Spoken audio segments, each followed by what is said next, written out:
What's up, everyone? Welcome back to the PFN Scouting Podcast. Ian Cummings here with my good friend Derek Tate. It is time. It is the podcast before the 2024 NFL Draft. I know Derek's excited over there. Derek is ready to go.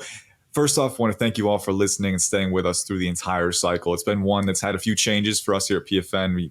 We've stayed going, we've kept momentum, and we've, I think, covered a lot of great topics in the weeks leading up to the draft. We got the Combine, the Senior Bowl, the Shrine Bowl, right? We had sleepers, big board reviews, top 10 positional rankings. So if you want to listen to any of those topics, feel free to circle back and see our thoughts, right? And hold us accountable if we're saying something different now, right? But, it's a fun time of year. It's a very exciting time of year. And, it's all culminating in the 2024 NFL Draft. First off, Derek, how are you feeling? I want to thank you, as I did before the podcast, but thank you for giving us top-notch content and work and your work ethic as well down the stretch here. But how you feeling? We're I think 2 nights out. So you ready to go? You a little nervous, anxious? How you feeling? Oh, man. Well, anytime I get to share the mic with you, man, I always get some butterflies right beforehand. I'm getting to share the mic with one of the best in the business, talk prospects and NFL draft. Kind of feel like the Sione Vaki right now of the Pro Football Network, I like that. Full-time fantasy football analyst, but, moonlighting as a running back / scouting,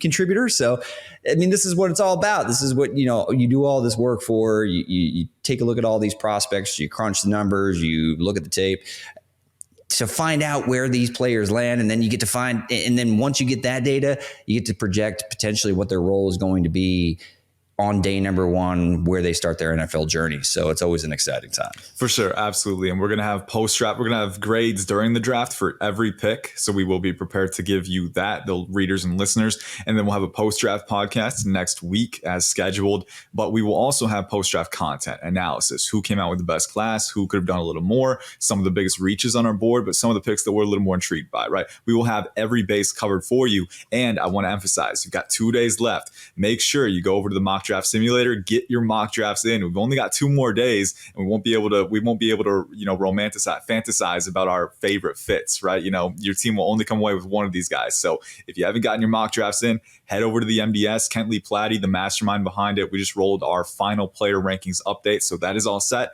Go over, and you can do it solo or with your friends with the multi-user MDS. Go over, get those mocks in, and keep an eye out. Once this draft is over, we will roll over to 2025. So you can keep doing the mock drafts. But let's get into the preview for the 2024 NFL Draft. We've spent months building the anticipation, talking about it in every which way. This podcast is going to be pretty much focused on round 1 because that's where everything else precipitates from in the draft. And more specifically, the top 5, the top 10, Derek.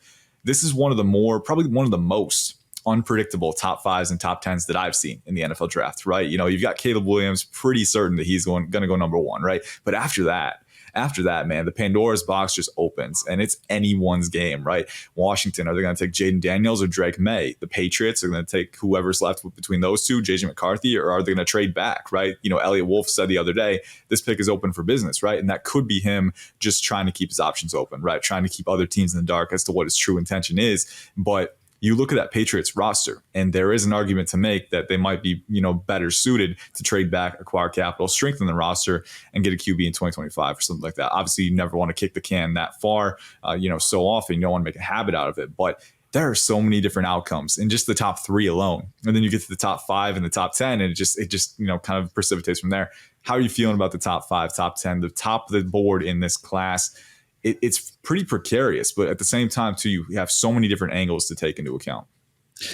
The different scenario, I mean, it feels like you can, if you accurately predict trades, landing spots, players actually selected in the correct draft slot, you should go fill out a lottery ticket or something like that. Because there's a lot of different scenarios that just within the first 10 picks, maybe even the first 7, that feel like could really have a major ripple effect on how the board truly falls for the back half of the first round. I mean, I agree that I think Caleb Williams is going to be a Chicago Bear, but after that, the possibilities are really endless. I do think Washington is going to stand pat and take Jaden Daniels, is what my gut feeling is.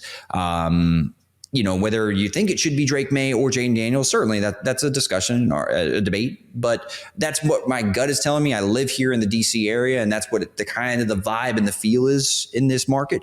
But the New England Patriots is one that is so intriguing because if you got Drake Maye or Jaden Daniels or JJ McCarthy on the board, and the Patriots have I think a lot of needs on this roster from top to bottom. I mean, I like some of their defensive talent, but they could use a lot of help. And that's a good point. It's more so on the offensive side of the ball, which is where you're going to be supporting that quarterback, right? So that's kind of where the concern lies with the Patriots. Would you rather, invest picks to improve that? But I agree, defensively, they're pretty good and they got a defensive head coach. It's just the offense is still in dire straits. Even after a couple of signings, a lot of work to do.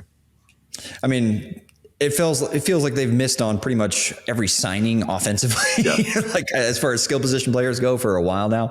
But, let's just throw on our tinfoil hats here. I believe the Minnesota Vikings acquired that second pick from first round pick from the Houston Texans for the sole purpose to move into the top 10 and go get a quarterback. Yeah.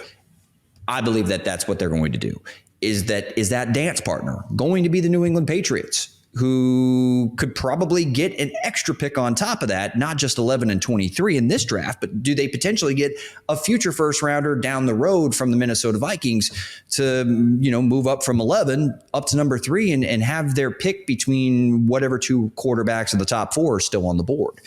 I do think that that's a plausible possibility, but I do believe, if I'm a betting man, I'm betting that the Patriots are going to stand pat and take either Drake Maye or Jaden Daniels or JJ McCarthy. They'll take a quarterback at 3, and then the real party starts at 4. Ian, the Arizona Cardinals kind of are in the catbird spot heading into this draft. Maybe I'm wrong thinking that, but if there's a chance that 4 quarterbacks could be the first 4 picks in this draft class, and there's one left, and the Minnesota Vikings have to get up there. Is that where they ultimately make an aggressive move, or do the Cardinals trade with somebody else for them to move up and draft Marvin Harrison Jr.? Cough, cough, the Chicago Bears. Yeah, it's going to be so fun. And you mentioned the Cardinals pretty much have the keys to the kingdom, right? It's one of those things where, and Monty Ossenfort has proven, he proved last year, like he's willing to work the phones and move around the board. And with that 4th pick, with that 4th quarterback, assuming the Patriots, there's multiple outcomes here. Either the Patriots stand pat or they trade back, right? Whoever's trading up to 3 is getting that quarterback. So we know the quarterback is going at 3. We just don't know who's going. But either way, if you're the Cardinals, you're most likely 99.9% of outcomes, you're sitting at number 4 with 3 quarterbacks off the board. And there's only one top 4 quarterback left. And that still, plays into that equation of supply and demand. Hey, we've got to get up there and get this guy, right? And people have said the Chargers are a viable trade destination as well, which, I could see that if the Cardinals are willing to stand pat and take Marvin Harrison Jr. But man, this class has Rome Odunze and Malik Neighbors. And we have heard that, yes, some teams have MHJ as their top receiver, but other teams, it's a lot closer between Neighbors and MHJ, even Odunze and MHJ. Some teams have Neighbors as their wide receiver 1. I can't speak to whether the Cardinals are one of those teams, but taking that uncertainty into account, right? The consensus draft media, right? And, I'm at fault here too. I like MHJ a lot. He's my wide receiver 1. I would take him. He's a tier above Neighbors and Odunze. As good as they are, he's above them for me. But I can't speak for 32 teams. I definitely can't speak for the Arizona Cardinals. So if they like Neighbors and Odunze just as much as they do Harrison, there is incentive to play the board, trade down, get some capital. And, the things that they can do with that capital is very exciting too. In my 7-round mock this past weekend, I think I had them trade back to 11, get 23 from the Vikings as well.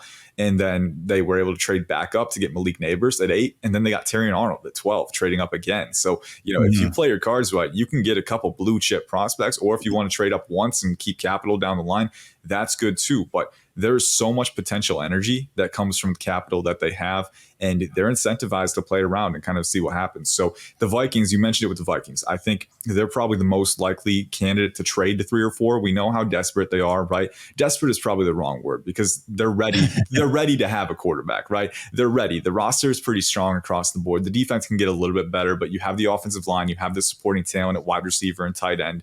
You have all of the,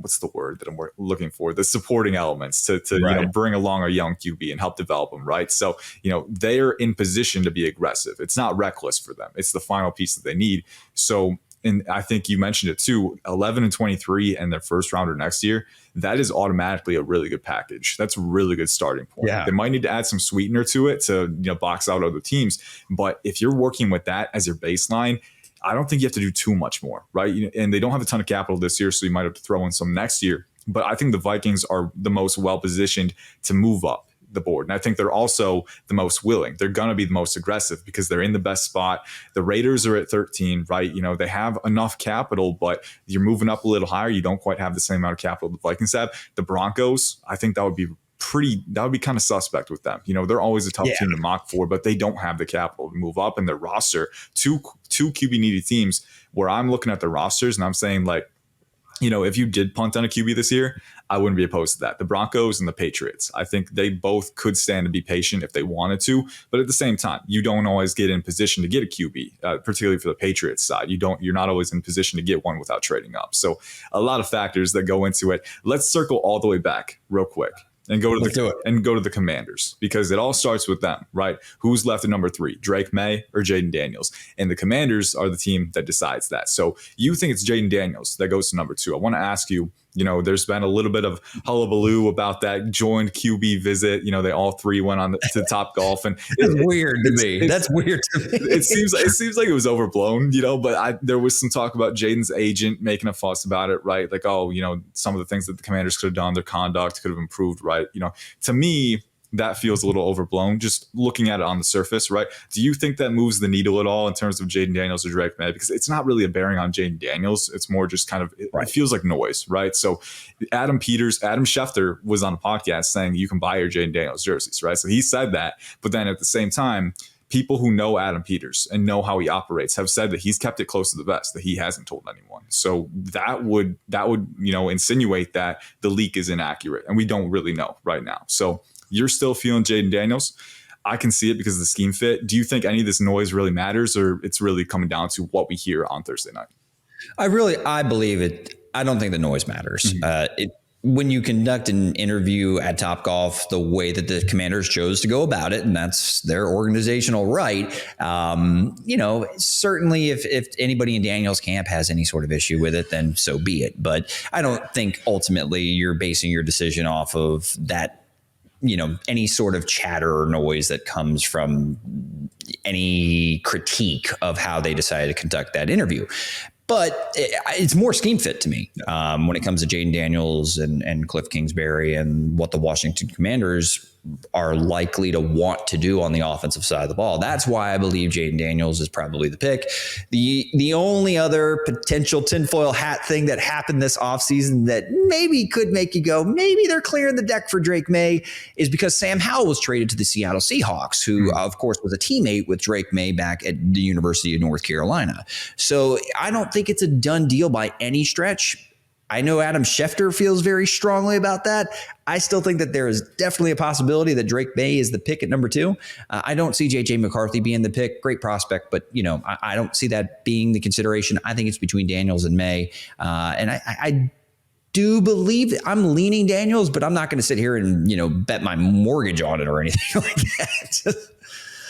Yeah, and it's one of those things too, like just anything in the NFL draft, right? Like I wouldn't want to bet anything on that because it's so unpredictable every year, man. But this year in particular, and I agree. I think there is a scheme fit merit as well. Drake Maye is, and it's funny that we're the ones talking about this because you go back to the QB checkpoint pod. You had Drake Maye as your QB3. I had him as my QB1, slightly over Caleb Williams, but there are varying opinions out there. We've heard that teams are pretty split across the board. Some have Jaden Daniels in the mix for QB1 even, right? Some teams really like the upside with Drake Maye. So again, you wish you could peel back the layers and see who those teams are, because that would add so much more clarity to this discussion. But at the same time, then we'd have no reason to talk about it. So, it's kind of a catch-22, but it's a fun outcome to explore for sure. And I am, my gut tells me it's tough, man, because I'm a big fan of Drake Maye. And if you listeners, if you want to go back, here are thoughts. We talked about it in the QB checkpoint. We've got the scouting report up on site. Like I'm a big fan of the physical talent, but then also the flashes of, anticipation, pocket navigation, right? I think in the right scenario, he can truly be a top 5 QB in the league. I'm a big fan of the talent. I think it's a good fit for the modern NFL, but so is Jaden Daniels, right? So, there's trade-offs for each guy, but looking at what Jaden Daniels was able to do in his final season, right? Win the Heisman, but also the growth he showed as a passer, right? And the athleticism he provides. I look at him and, in that Cliff Kingsbury spread derived offense, I think whoever you pick at QB, you can tune your scheme to fit their strengths a little bit, right? I think the best coaches are malleable, and they've shown they can, build the scheme around the player as opposed to trying to fit a square peg in a round hole, right? So you want to be flexible no matter what, but some players allow for more easy integration, right? And adaptability. And Jaden Daniels, I would agree. I think, if you had to pick a better scheme fit, I would say Daniels is probably a better scheme fit for Kingsbury. I'd say Maye is probably a better scheme fit for Alex Van Pelt in New England, right? So, looking at that element of it, that's what comes into play. But let's assume Jaden Daniels goes to number 2. So now you've got Drake Maye on the board at number 3. And it could be Drake Maye number 2. And then all of this is moot for us. But that's the risk we're running with the NFL draft and talking about it. So Drake Maye still on the board at number 3. You got the Patriots who could stand pat and take him. You've got the Vikings who could compel them to move off that spot with a really strong offer. You've got the Giants lurking at number 6 who allow the Patriots to kind of stay within range of J.J. McCarthy if they want to make a slight trade back and get some capital, still get a QB.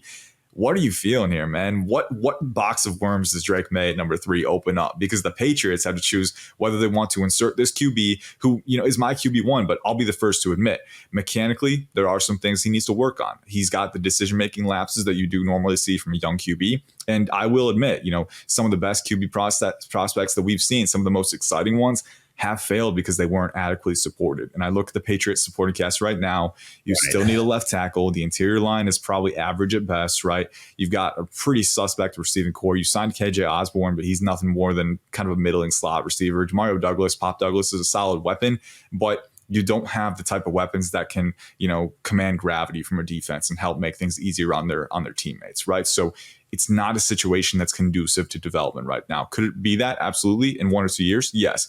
But Drake Maye is one of those guys, if you don't have the proper supporting structure on day one, you do run the risk of, hurting his development a little bit. So what's your thoughts at number 3? Try and put yourself in multiple shoes here. You got the Patriots, the Vikings, the Giants, even the Raiders, the Broncos. If they wanted to sell the farm, if he gets to that point, what are the outcomes that could come into play here? Well, the most obvious is that they do select the best quarterback available, no matter who it is. Let's just, stay with that it's Drake Maye. And I do think between Drake Maye and J.J. McCarthy, I do think Drake Maye is the pick.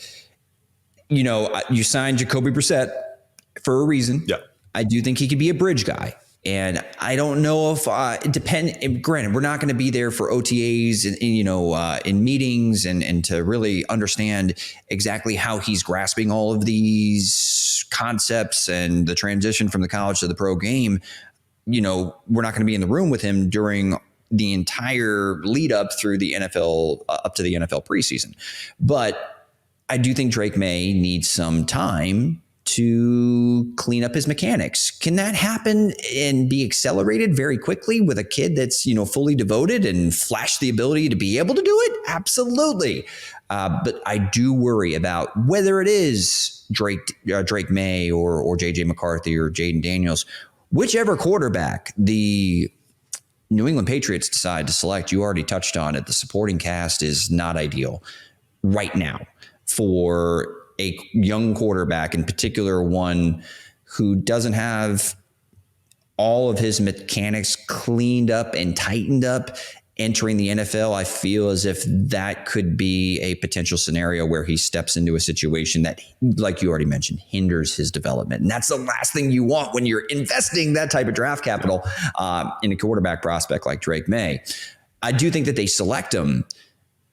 I would be enticed, though, because if you like Michael Penix or if you like Bo Nix and you can move back to 11 and 23 with the Vikings, right?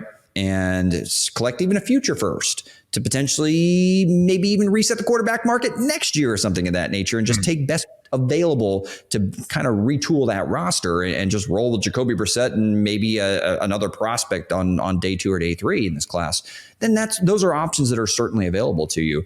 I think the Patriots stand pat and take Drake Maye, but if I were the GM, if I'm getting offered 3 first-round picks, it would be very difficult to pass up that opportunity to really restock the draft asset room for the New England Patriots to really retool this roster and accelerate that rebuild that I think we all know is on the horizon for the Patriots. Yeah, for sure. And, you bring up a good point. There are two scenarios for Jacoby Brissett. Either way, he's probably going to be a bridge quarterback, but in one, he's a bridge quarterback for a rookie who's already on the roster, right? So you can ease him into a starter. On the other hand, he's keeping the roster afloat while the team waits for a QB in 2025 because they don't take one early on. So, there's two outcomes for the Patriots. So now I guess the thought experiment is, what type of offer would entice you enough to move off number 3? Because, with the picks you have, you can strengthen the roster, right? Like,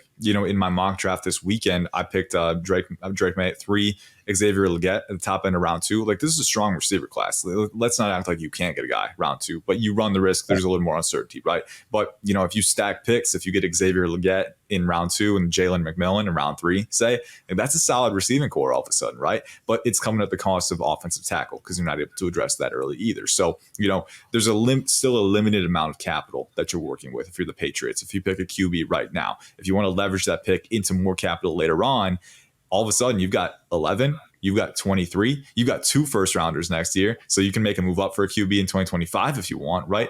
So is that the offer that would compel you, right? I'd maybe need a little bit more than that, especially because I like Drake Maye a lot for sure. But, I could be convinced, and especially looking at the Vikings, right? They got a need for a QB. They've got the supporting structure to help, bring Maye along early on. And I believe, you don't read into this, but there was that clip of Kevin O'Connell at that church function, I think, where someone actually asked about it. And he's like, I may or may not have sent a bouquet of flowers to Robert Kraft. So like he's trying to smooge him here, but no, it's not. You don't read into it, right? But, we've known for a while that the Vikings, if an opportunity arises, they are going to take advantage of that opportunity. They're going to capitalize on it for sure. So you want to be aggressive. You want to try and give them as much as they need to be compelled off that.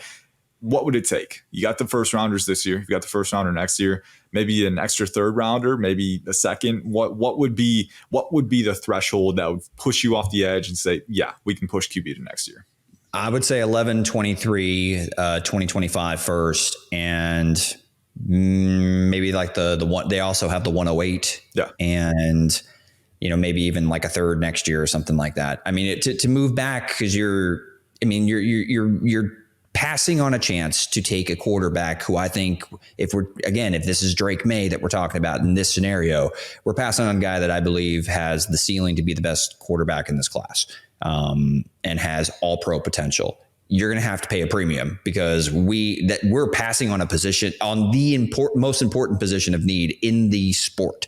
So you're going to have to pay a premium. I know it sounds like a lot because it is a lot, but yeah, so 11, 23, 108 this year, and then a future first and a future third, I suppose. I don't even know if the Vikings have a future third, but at some point. Yeah, give me 2 picks in next year's draft and give me 3 in this year's draft, including the 2 firsts, and then I'd be willing to move back to 11. Yeah, for sure. And it's a nuanced discussion. Now the question comes, where does JJ McCarthy go? We've got the first 3 QBs off the board, and we'll switch to other positions and teams in a couple minutes. But JJ McCarthy, where does he go now? Because you've got, let's say, either the Patriots or the Vikings take Drake Maye at number 3. If the Vikings are still, if it's the Patriots who stand pat and take him, I can see the Vikings just trading up to 4 and getting JJ McCarthy, right? Because you get the prime real estate. The Cardinals are willing to make a deal. You get that guy. You make sure that you're in the driver's seat to get him if the Patriots aren't willing to make a move. If the Patriots are willing to make a move, that changes things up a little bit because I don't know if the Patriots would trade back up after acquiring that capital. If you punt on those first 3 quarterbacks, maybe you're more inclined to sit with the capital that you have, strengthen the roster, and wait a little bit, right? As opposed to giving up most of what you got to get back up to 4, 5, or 6, right? Yeah, and you got the Giants at number 6 as well, who can make a short trade up if they want to get JJ McCarthy. You got the Broncos and the Raiders as those wild cards, but to me, the Giants are a threat that goes overlooked sometimes. Obviously, the roster isn't in great shape. It's getting better. The defensive side is pretty good. You get at a corner, but you're generally in a solid spot. You got some weapons, but you need a few more. You could use some right tackle competition. And the quarterback, you run the risk of, spreading reps too thin with having 3 quarterbacks who are taking reps, right? But there are risks to take JJ too. So what happens with JJ?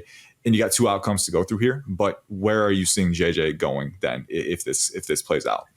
And if we're playing this out and we say the Arizona Cardinals are going to trade out of the 4 spot, they've got a lot of draft capital though Ian, they've got what, 20? So 4, 27, 35, 66, 71, and 90. So they've got 6 of the first 90 picks, including 3 of the first 35. So they're in a very, very, very strong spot. They have a big need at wide receiver. And don't get me wrong, I'm not disparaging, Michael Wilson or, Greg Dortch or anybody else that's on that roster right now. I like Trey McBride as a tight end prospect too, but they really need an alpha wide receiver because they're staying with Kyler Murray. So I believe that the Arizona Cardinals don't want to miss out on that opportunity to get one of these 3 receivers. If you trade back with the Vikings all the way, and you have the capital to move back up if you really want to go and get Rome Odunze or Malik Neighbors. But I think the ideal scenario is to trade back with the Giants, depending on what the Giants are willing to give up to move up just 2 spots, because then you're guaranteeing yourself that you're getting either Marvin Harrison Jr., Malik Neighbors, or Rome Odunze. However they have their board situated, you're guaranteeing yourself to get yourself a wide receiver 1 for Kyler Murray, and you can pick up capital as well in the process. I think that's if the Giants are interested in investing in one of these top 4 quarterbacks because they don't believe in Daniel Jones and they're planning on moving off him past this season. If the Giants are willing, that's the route I would go if I were the Arizona Cardinals. Just pick up a little bit of extra capital, but make sure that you get one of these top flight wide receivers. Yeah. And that's, the advantage that the Giants have is that they are situated at 6th overall. So a lot of these teams at 11, 12, 13, you gotta, compel these teams a little bit more to move up. Whereas the Giants, you're still staying in range for a player that can really make a big difference for you, and I think being in range or out of range of that big 3, like we talked about, could be a pretty good swaying piece for a team like Arizona, which definitely needs that kind of talent at wide receiver. So a lot of variables in the QB discussion, and it goes even farther than that. You look at the Chargers, right? Are they going to go wide receiver? Are they a threat to take one of those big 3, or are they going to go offensive tackle, right? Jim Harbaugh has been very adamant about improving the offensive line and investing in the offensive line. So what is going to happen with that? If Joe Alt's not there for the Titans, what do? Do they take one of the big 3, right? So, and then you've got teams like the Falcons, the Bears, the Jets even. I feel like there's so many different outcomes for those teams. And, that plays into, some injury concerns as well. You got a guy like Troy Fautanu, Amarius Mims, guys who could maybe be in contention for the Jets, but also might fall down the board because of some medical concerns. So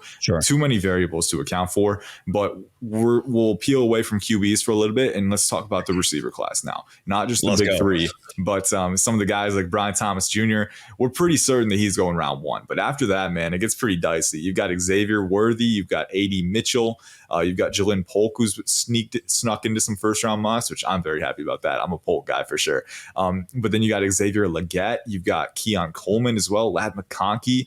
The list goes on and on, but there are a lot of receivers who could sneak into round 1. What the exact combination is, we don't know yet, but what are some fits that are kind of standing out for you, Derek? How are you viewing this wide receiver class right now? Because I don't know if the record's going to be broken, but there are a lot of guys who could sneak in and a lot of guys who could be considered in the top 32.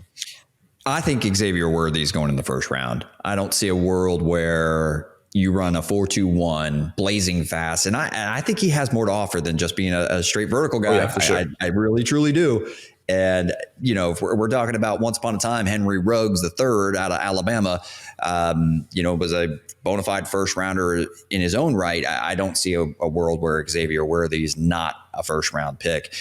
I am very intrigued. The Indianapolis Colts decided to bring back Michael Pittman Jr.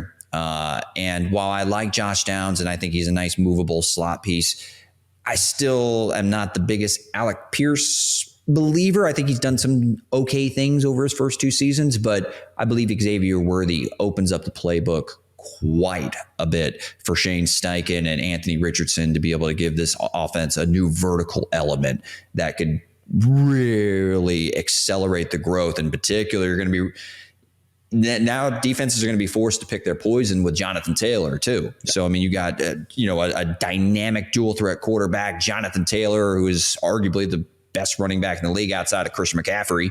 And then, Michael Pittman, who's a great movable weapon across, anywhere across the formation.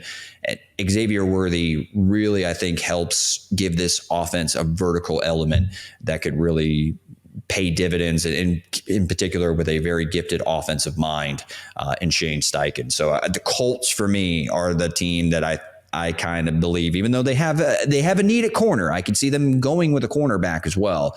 But Xavier Worthy and his dynamic speed and verticality just really kind of feels like a decent landing spot. Yeah, and it's fun to mock for them because you got Xavier Worthy as that vertical threat who I think really fits Steichen's scheme. You mentioned threatening vertically, but Brock Bowers is the big wild card in this discussion, right? Because dude, like, can you imagine? I swear, like, I'm sure it was as early as like October where I was doing a mock draft and the Colts were kind of settling into that middle round range. And you look at Brock Bowers and you're like, in that offense, I can work with that. I can work with that. We got something cooking here. We're cooking with propane. So Brock Bowers to me, man, is one of those guys where it feels it's tough to value him, right? Because he could be a top 10 guy. Some teams are very high on him. He could go to the Jets, maybe. The Broncos are a wild card. And real quick with the Broncos, we're probably both in agreement. Their best outcome is trading back, getting more capital if they can, and maybe getting Bo Nix in the 20s, right?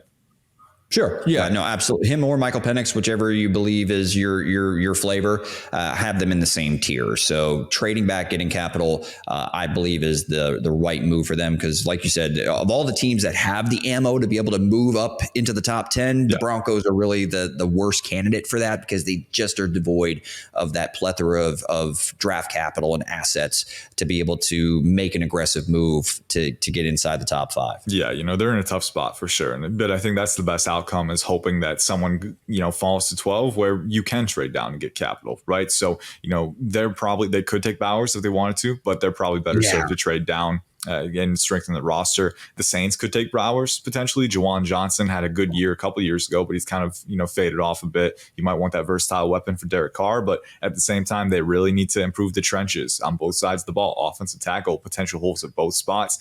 Edge is pretty suspect still, even getting Isaiah Foskey. So there's work to do on that side. So I look at the Colts at 15. I think there is an outcome and a pretty decently reasonable outcome where Bowers falls to 15. They could make a slight trade up for him if they really like him, but that would be a fun fit, man. I think Brock Bowers, Xavier Worthy, those are the two that I'm really salivating over. I think Brian Thomas Jr. would be a great fit too, but we don't really know where he's going to go either. Because you look at, he could go, I think 20 to the Steelers is probably the floor for him. The more I think about it, I had him falling to 25 in my mock draft, but the more I think about it, and the more I reevaluate my positioning there, he's my 17th overall player. You got teams like, and let's say the Patriots trade back to 11 and 23. I could see them swiping up Brian Thomas Jr. early in round 1 if they want to make sure they get that, X movement Z receiver with that upside. But, he's one that could be in play for the Colts too. The Colts are just a big wild card, man. But Brock Bowers, that would be fun. I think that's his floor. You mentioned Brock Bowers and you say the Denver Broncos, and I think Sean Payton and Jimmy Graham, and he loves to have himself a tight end or a running back in that joker role and just terrorize opposing defenses by creating mismatches. And that's what Brock Bowers is. He's a movable weapon at that position. And right now they traded away Jerry Jeudy. Sure, Marvin Mims is a nice prospect, and Cortland Sutton had a bounce back year last season, but that offense could still use quite a bit of juice in the passing game. So I don't know if I don't see Sean Payton, kind of going that direction, but would I be shocked? I wouldn't, because I know what he's capable of doing with a dynamic talent at tight end. So the Broncos certainly are a team that's a little interesting, but if Bowers makes it to the Colts or to the Bengals,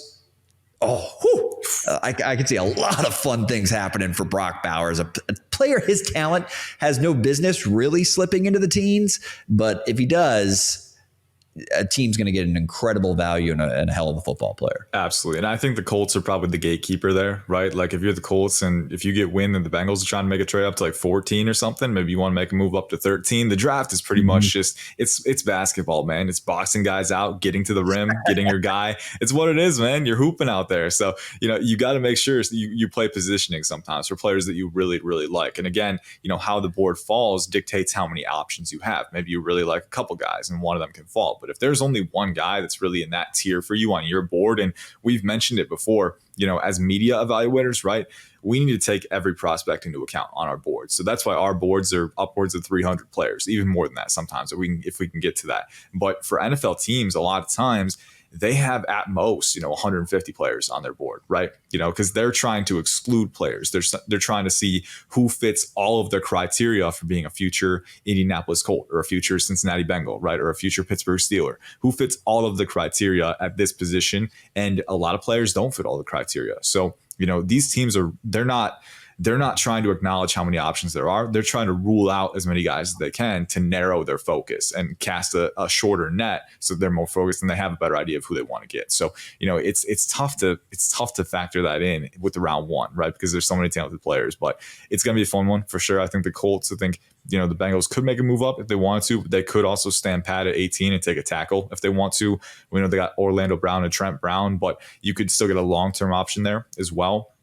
So and Byron Murphy II also potentially could be an option. Byron Murphy II is a top 32 guy on my board, but we've been hearing whispers that he could go as early as the top 10, the Falcons potentially, if they like him that much, right? Ooh. So that would be a little high for me personally, but he's explosive. He's got great torque. He's a good run defender as well. I can see it for sure. But Brian Thomas Jr., we mentioned him. What are some of the best fits for him? Because the Bengals, I don't think they have an immediate need anymore. I think they can focus on the trenches. T. Higgins is at least going to play under the franchise tag, it looks like. I mentioned the Steelers feel like the floor for him. But if you're a team like the Bills who really need a wide receiver, right? You have a lot of day 3 picks, which those don't carry a lot of weight this early, but maybe you can stack a couple in tandem with like a second rounder next year or something like that.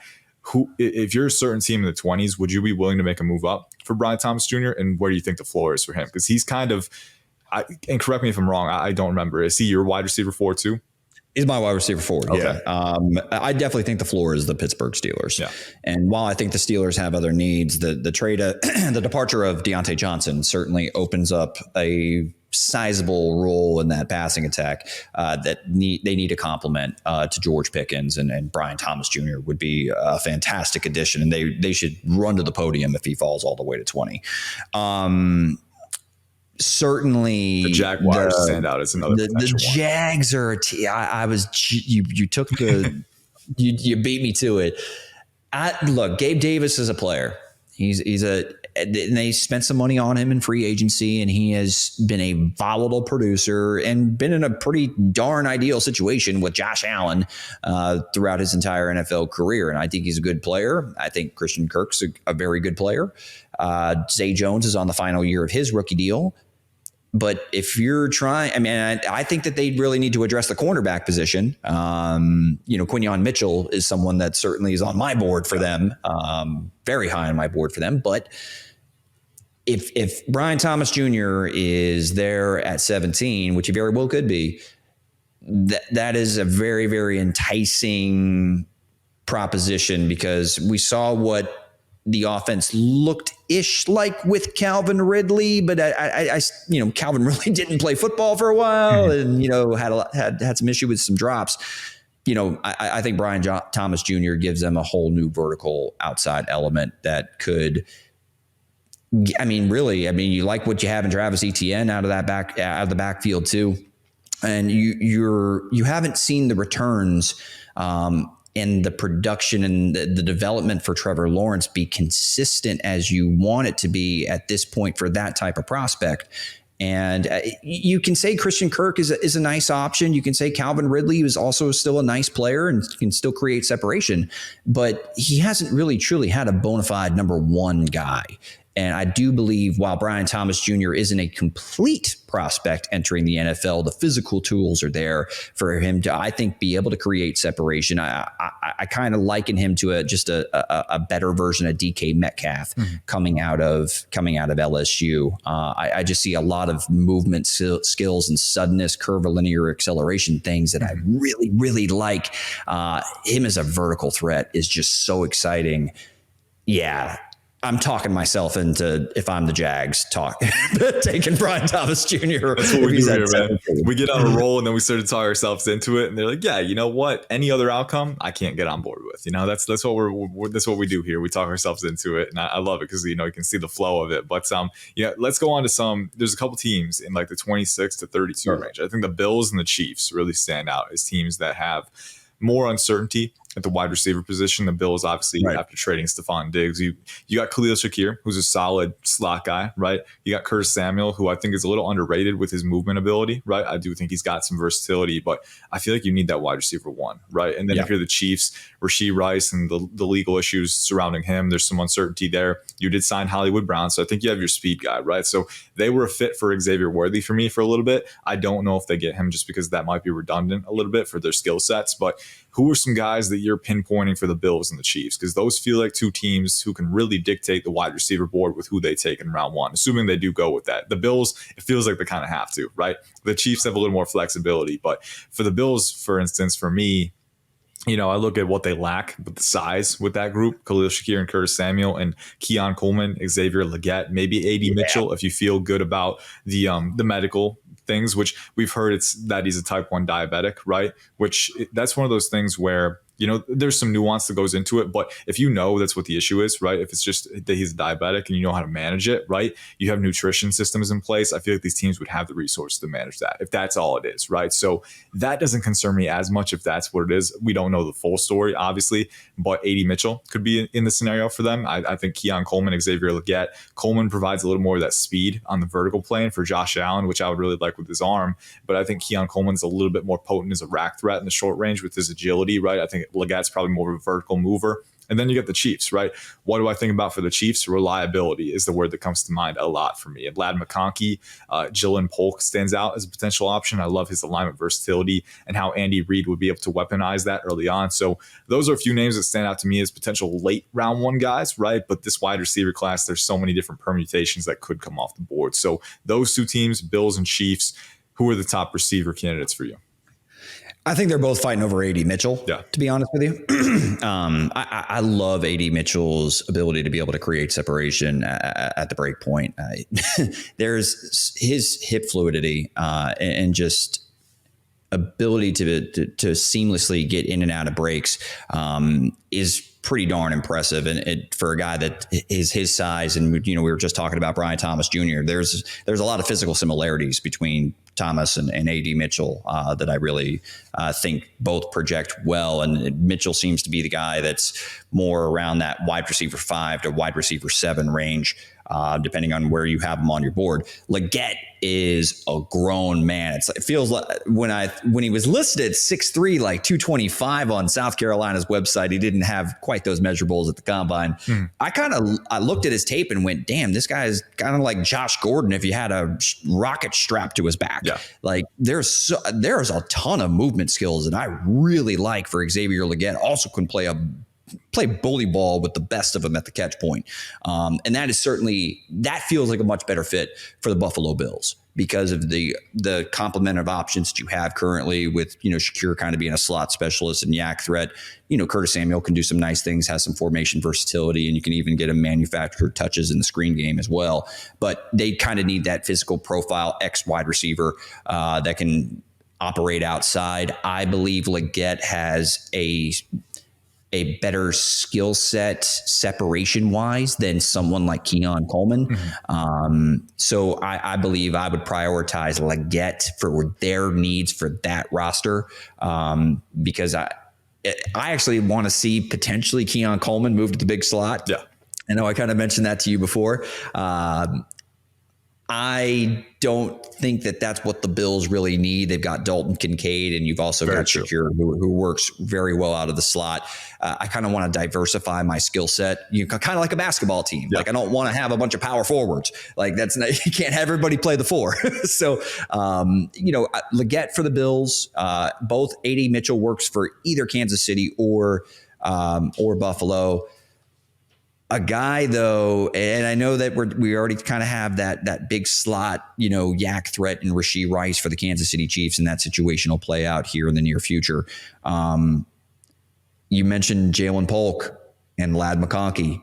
They have different-ish skill sets, of course, because, hyper elite separator is the way that I describe Ladd McConkey. Yeah. If I was on the clock, it really is. If I was on the clock, I would take Ladd McConkey. But Jalen Polk gives you a lot as a ace at the catch point. Whereas, contested catch situations, Jalen Polk effortlessly makes catches away from his frame all the time, contested catches.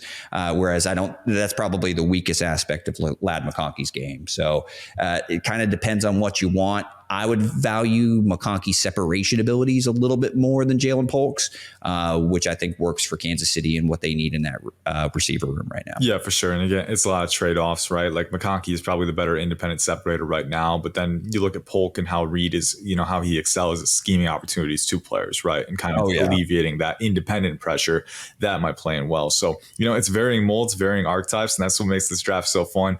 We got a couple more minutes here, so we'll try and wrap it up. But Derek, 2 questions I have for you. A team that we have not mentioned yet that has a lot riding on their round 1 pick that you are eager to see what they do, and then who's a surprise round 1 pick that you could see sneak into the first round. Who are your thoughts on those questions? So a player that can sneak into round 1 type draft capital that maybe is kind of off of the board as of this very moment, I think TJ Tampa. Out of Iowa State. I really like TJ Tampa's game. Like, I think he's kind of I kind of think he's more of a long strider than he is super hyper twitch fast, but I really like his recovery speed. I think he's physical at the catch point and is very disruptive with his arms. Yeah. I see a lot of sound technical skills in his ability to be able to identify and react to route stems and even route combinations in zone coverage. So there's a lot that I really like about TJ Tampa's game. I actually think he can sneak into the end of the first round. He's one of my guys, so I like that a lot. I think the coverage variability. I think he plays faster than his 40 time as well too. So 32-inch arms. Former wide receiver. He's got those ball skills. He's physical and support. Yeah. I like him a lot. I think he could sneak in. And then what's the team that you're looking at that we haven't mentioned yet? Who you're eager to see what they do? The Green Bay Packers. Okay. They've got a very young roster. Yeah. I mean, you're like, what? They were the youngest roster from top to bottom to make the NFL postseason in like the Super Bowl era or something of that nature. They won a game too. They washed the Dallas Cowboys, right? You got Jordan Love coming into his own too. They like it. Punked the Dallas Cowboys in their own building, who were a darn good football team at home at Jerry World, and they had the 49ers on the ropes. Brock Purdy and the boys came back, and Jordan Love, they kind of imploded in the second half, but the flashes are certainly there, Ian. But their needs along the offensive line, or do they go secondary? How high I am on Cooper DeJean. Yeah. If he's there, I'm adding him to that secondary, and I love that fit. But do they, same thing can be said if Graham Barton somehow, I actually think there's a chance Graham Barton's picked in the top 20. Yeah.